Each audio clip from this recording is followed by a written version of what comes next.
मीरा भाईंदर मनपाचा अभ्यासक्रम जाहीर झालेला आहे। नवीन अपडेट आहे। या सिलेबस मध्ये कोणते विषय असणार आहेत, कोणते घटक असणार आहेत, या सर्वांविषयी माहिती आपण आजच्या या व्हिडिओमध्ये पाहणार आहोत। नमस्कार, मी गणेश मानकर, इग्नाइट अकॅडमीच्या प्लॅटफॉर्मवर तुम्हा सर्वांचे मी स्वागत करतो। तुमच्यासाठी एक महत्त्वपूर्ण अपडेट अशी पण आहे की या गणेश उत्सवाच्या निमित्ताने आपण इग्नाइट अकॅडमीच्या सर्वच कोर्सेसवर फ्लॅट 20% सूट जी आहे तर ती इथे दिलेली आहे। तुम्हाला फक्त आपला बाप्पा हा कोड यूज करायचा आहे आणि ही सूट फक्त 6 सप्टेंबर पर्यंतच असणार आहे। म्हणून आजच तुम्हाला आवश्यक असलेला कोर्स तुम्ही नक्की जॉइन करू शकतात। बघा, आता मीरा भाईंदर मनपा यांच्याकडून बघा नुकतीच 26/8/2025 ला एक नवीन परिपत्रक जे आहे तर ते आलेले, तर त्याच्यामध्ये त्यांनी सर्व 27 संवर्गांचा जो काही अभ्यासक्रम आहे तो त्यांनी प्रसिद्ध केलेला आहे। याच्यामध्ये मेन आपल्याला जो सिलेबस पाहायचा आहे तर तो आपला सिव्हिलचा पाहायचा आहे, मेकॅनिकलचा पाहायचा आहे आणि इलेक्ट्रिकलचा। तर हे तीनच आपण पाहणार आहोत टेक्निकलचे। ज्यांना वाटत असेल बाकीचे सिलेबस असतील तर ते आपण आपलं जे नॉन टेक्निकलचं चॅनल आहे तर त्याच्यावर आपण संपूर्ण सिलेबस एक्सप्लेन केलेलं आहे। याच्यात आपण फक्त हे तीनच सिलेबस जे आहेत तर ते एक्सप्लेन करणार आहोत। तत्पूर्वी बघा, मेकॅनिकल साठी जी ऑल डायरेक्ट रिक्रुटमेंट साठी बॅच आहे, म्हणजे सरळ सेवेसाठी एक सेपरेट बॅच आपली जी मनपा भरतीमध्ये खूप उपयुक्त असते, तर ही बॅच पण आपले ऍप्लिकेशन उपलब्ध आहे। त्याच पद्धतीने सिव्हिलची पण डायरेक्ट रिक्रुटमेंट साठी एक सेपरेट बॅच आपल्या ऍप्लिकेशनवर जे आहे तर ती उपलब्ध आहे। बघा, आता त्यांनी काय सांगितलं की एक जनरल सेक्शन असेल की जो सगळ्यांना असणार आहे, तो सगळ्यांना कॉमन असणार आहे। मराठी हा विषय असणार आहे आपल्याला। मराठीमध्ये व्याकरण विचारलं जाईल, सर्वसामान्य शब्दसंग्रह, म्हणी आणि वाक्यप्रचार, अर्थ आणि उपयोग, उतार्यावरील प्रश्नांची उत्तरे, वाक्य पृथक्करण आणि त्यांचे प्रकार। तर हा संपूर्ण सिलेबस जो आहे तर तो हा कशाचा असणार आहे मित्रांनो, तर हा मराठीचा असणार आहे। त्याच पद्धतीने सेम फॉर इंग्लिश। ओके, आता इंग्लिश मध्ये ग्रामर येणार आहे, कॉमन व्होकॅब्युलरी येणार आहे, सेंटेन्स स्ट्रक्चर येणार आहे, idiom and phrases, comprehension of passage and sentence arrangement and error correction आपल्याला इथं जे आहे तर ते इथं बघायला मिळणार आहे। तर हा कॉमन सिलेबस आहे। मराठी आणि इंग्रजी सरळ सेवेमध्ये काही अवघड नसतं। सगळ्यात सोपा जो पार्ट असतो ना तो मराठी आणि इंग्रजीचा असतो। मुलांना आउट ऑफ देखील मार्क जे आहेत तर ते मिळत असतात। पुढचं आहे जीके। हा सेक्शन थोडासा मोठा असतो आणि याच्यात काय विचारतील याचा काही अंदाज नसतो। बघा, याच्यामध्ये जे काही विषय येतात ना आपल्याला, तर त्याच्यामध्ये आपल्याला बघायला मिळतात बघा, चालू घडामोडी व सामान्य ज्ञान। हा चालू घडामोडी काय करायचं माहितीये का, मागील जे 6 महिने असतात ना ते 6 महिन्यांचे चालू घडामोडी करावं। आणि जर तुम्ही डेली सकाळी अमोलचं लेक्चर घेतात डेली करंट अफेअरचं, ते जर बघत असताना मग तुम्हाला काही एक्स्ट्रा काही अभ्यास करायची गरज पण नाही पडणार। आणि सामान्य ज्ञान, महाराष्ट्राचा इतिहास व महाराष्ट्राचा भूगोल। तर महाराष्ट्राचा इतिहासामध्ये आता प्राचीन विचारतील, मध्ययुगीन विचारतील, ते काही फिक्स नसतं, पण जनरली आधुनिक महाराष्ट्राचा इतिहासच विचारला जाणार आहे। राज्यघटनेवर प्रश्न असतील याच्यावर ते कलम वगैरे विचारतात बरं का। आता कलम विचारतात, राज्यघटनेतील जे काही भाग आहेत ते विचारतात, राज्यघटनेमधील दिलेल्या ज्या काही अनुसूची आहेत तर ते विचारत असतात। महत्वाच्या ज्या आपल्या राज्यघटनेत घटना दुरुस्ती झालेल्या आहेत तर त्यांच्यावर इथं जो आहे तर तो प्रश्न आपल्याला पाहायला मिळतो। पुढे आहे महाराष्ट्राचे व भारताचे नागरीकरण।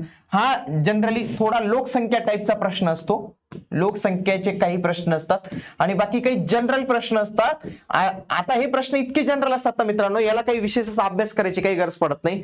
डायरेक्टली तुम्ही प्रश्न बघूनही उत्तर देऊ शकतात कधी कधी। अद्ययावत तंत्रज्ञान, पर्यावरण समस्या, वारसा स्थळे, पर्यटन, ऊर्जा संवर्धन व हरित बांधकाम, सामान्य विज्ञान। बघा, विज्ञान पण हा विषय दिलेला आहे आणि घनकचरा व्यवस्थापन। तर यांच्यावर आपल्याला प्रश्न ही जीके या सेक्शन मध्ये आपल्याला पाहायला मिळणार आणि हे आपल्याला पण आहे बरं का। म्हणजे तुम्हाला वाटेल नॉन टेकच्या पदांसाठी, नॉन टेकच्या पदांसाठी नाही, हे आपल्या सिव्हिल, मेकॅनिकल, इलेक्ट्रिकलच्या पदांसाठी, कारण की हा नॉन टेकचा सिलेबस आहे।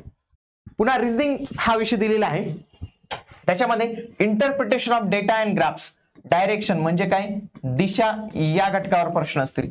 अरिथमॅटिकल reasoning, sentence and arguments, decision making, statements and conclusion, analogy, calendar, blood relation आणि नंबर सिरीज।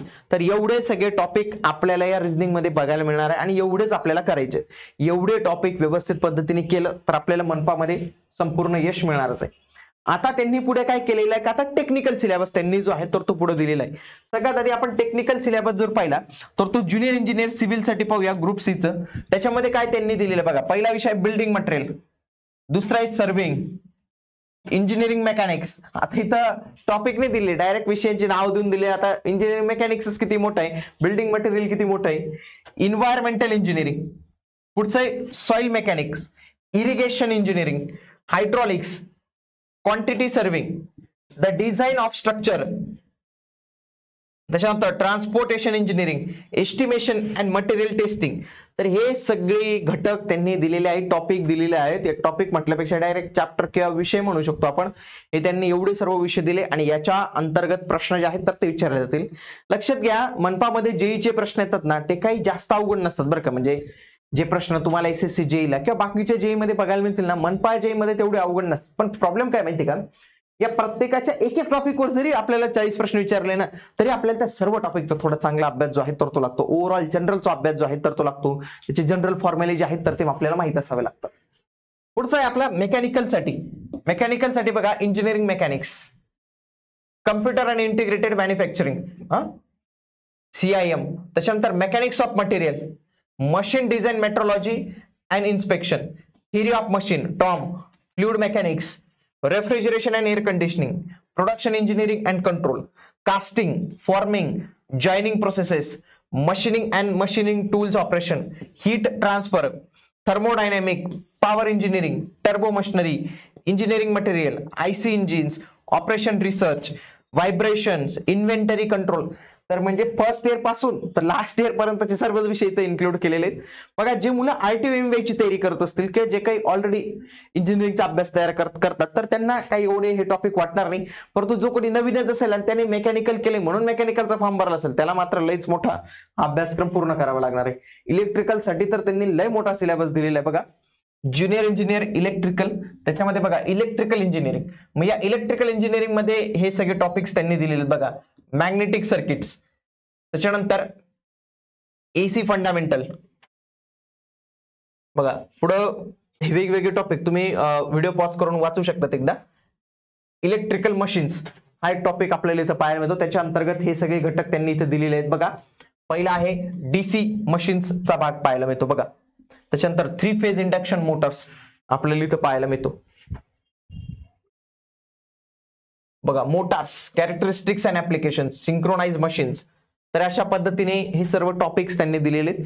हे आपले सिव्हिल मेकॅनिकल इलेक्ट्रिकल साठी असलेला सिलेबस होता. तर हा संपूर्ण सिलेबस आता आपण इथं बघितलेला आहे. त्याच पद्धतीने मित्रांनो, मनपा भरतीमध्ये CA नावाचं एक महत्वाचं पद असतं, सिव्हिल इंजिनिअरिंग असिस्टंट, स्थापत्य अभियांत्रिकी सहाय्यक. तर त्याच्यासाठी खूप दिवसापासून मुलांची रिक्वेस्ट होती की त्याचे PYQ प्लस इम्पॉर्टंट प्रश्नांचं 2400+ प्रश्नांचं आपण हा प्रश्नसंच घेऊन आलेलो आहेत. एक्झाम गाईड फार विद्यार्थ्यांची मागणी होती आणि हा तुमच्यासाठी फार उपयुक्त असणार आहे. याच्यामध्ये सब्जेक्ट वाईज, टॉपिक वाईज संपूर्ण जे काही प्रश्नपत्रिका आहेत तर त्या सर्व इथं दिलेल्या आहेत. डिप्लोमा, डिग्री, ITI होल्डरसाठी हा एक उपयुक्त असं पुस्तक असणार आहे. तर ते तुमच्या नजीकच्या बुक स्टोअर मधून, त्याच पद्धतीने आपल्या इग्नाइट अकॅडमीच्या ऍप्लिकेशनवर देखील हे बुक तुम्ही ऑनलाईन पद्धतीने Amazonवर जे आहे तर ते ऑनलाईन पद्धतीने हे ऑर्डर करा आणि या पुस्तकातून तुम्ही नक्की CAच्या सर्व प्रश्नपत्रिका या सॉल्व्ह केल्याच पाहिजे. त्याच पद्धतीने आपण RTO साठी धनंजय कचाले सर तुमच्यासाठी आता गायडन्स सिरीज सुरू केलेली आहे. तर ती गायडन्स सिरीज देखील बघणं तुम्ही विसरू नका. त्याच पद्धतीने RTO ची प्रिलिमचे परशुराम सर पॉलिटीचं खूप छान पद्धतीने शिकवत आहेत, ते तुम्ही बघितलं पाहिजे. नितीन सरांनी ऑलरेडी इतिहासाचे काही सेशन्स घेतलेले, ते तुम्ही जे आहे तर ते नक्की बघितले पाहिजे. मेकॅनिकल वाल्यांसाठी NHPC मध्ये चांगली रिक्रुटमेंट आलेली, ते पाहू शकतात. त्यासोबतच इंटेलिजन्स ब्युरो रिक्रुटमेंटची पण जाहिरात आलेली. तर हे व्हिडिओ तुम्ही जे आहेत तर ते अवश्य बघितले पाहिजे.